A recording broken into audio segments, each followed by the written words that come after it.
Hi everyone, good afternoon. ನಾನು ಈ year end Koragajja ದೇವಸ್ಥಾನಕ್ಕೆ ಹೋಗಿದ್ದೆ, ಮಂಗಳೂರಿನಲ್ಲಿರೋ ಕುತ್ತಾರು. ಯಾಕಂದರೆ ನಾನು ಕೊರಗಜ್ಜನ ತುಂಬ ಟ್ರಸ್ಟ್ ಮಾಡ್ತೀನಿ. ಸೊ ಯಾವಾಗಲೂ ನಾನು ಕೊರಗಜ್ಜ ಕಟ್ಟೆಗೆ ಹೋಗ್ತಾಯಿದ್ದೆ. ಕೊರಗಜ್ಜ ಆದಿಸ್ಥಳಕ್ಕೆ ಯಾವಾಗಲೂ ಹೋಗಿರಲಿಲ್ಲ ಕುತ್ತಾರಲ್ಲಿರೋ.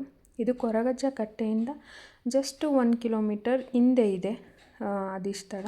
ನೀವು ನೋಡ್ತಾ ಇರ್ಬೋದು, ಕೊರಗಜ್ಜ ಕಟ್ಟೆಗೂ ಕೊರಗಜ್ಜ ಆದಿಸ್ಥಳಗೂ ತುಂಬ ಡಿಫ್ರೆನ್ಸ್ ಇದೆ. ಹೇಗೆ ಅಂದರೆ, ಕೊರಗಜ್ಜ ಅವರು ಇಲ್ಲಿ ಕೋಲ ಎಲ್ಲ ಮಾಡೋದು ಈ ಪ್ಲೇಸ್ನಲ್ಲಿ.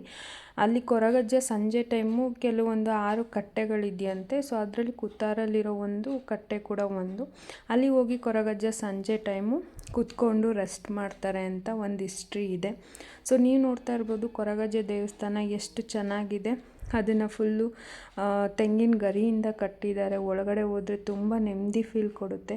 ನೀವು ಕೂಡ ಯಾರ್ಯಾರಿಗೆ ಗೊತ್ತಿಲ್ಲ ಆದಿಸ್ಥಳ ಕೊರಗಜ್ಜ ಕುತ್ತಾರಲ್ಲಿರೋದು, ನೋಡಿ ಇದೇ ಮೇನ್ ಪ್ಲೇಸು ಆದಿಸ್ಥಳ ಕೊರಗಜ್ಜದು. ನಾನು ಕ್ಯಾಪ್ಚರ್ ಮಾಡಿರೋದು. ಅಲ್ಲಿ ಹೋದರೆ ಒಂದು ನೆಮ್ಮದಿ ಫೀಲ್ ಆಗುತ್ತೆ. ನೀವು ಕೂಡ ಮಿಸ್ ಮಾಡದೆ, ಯಾರೆಲ್ಲರಿಗೂ ಗೊತ್ತಿಲ್ಲ ಬರೀ ಕೊರಗಜ್ಜ ಕಟ್ಟೆಗೆ ಹೋಗಿ ಬರ್ತಾಯಿದ್ದೀರಾ, ಅಲ್ಲಿ ಅಕ್ಕಪಕ್ಕ ವಿಚಾರಿಸಿದರೆ ಅಲ್ಲಿಂದ ಅರ್ಧ ಅಥವಾ 1 ಕಿಲೋಮೀಟ್ರ್ ಆಗುತ್ತೆ. ನೀವು ಕೊರಗಜ್ಜ ಆದಿಸ್ಥಳನ ವಿಸಿಟ್ ಮಾಡಿ ನಿಮ್ಮ ಪ್ರಾರ್ಥನೆಯನ್ನು ಸಲ್ಲಿಸ್ಬೋದು. ನಿಮ್ಗೇನೆಲ್ಲ ವಿಶ್ ಇದೆ ಬೇಡ್ಕೊಬೋದು. Thank you.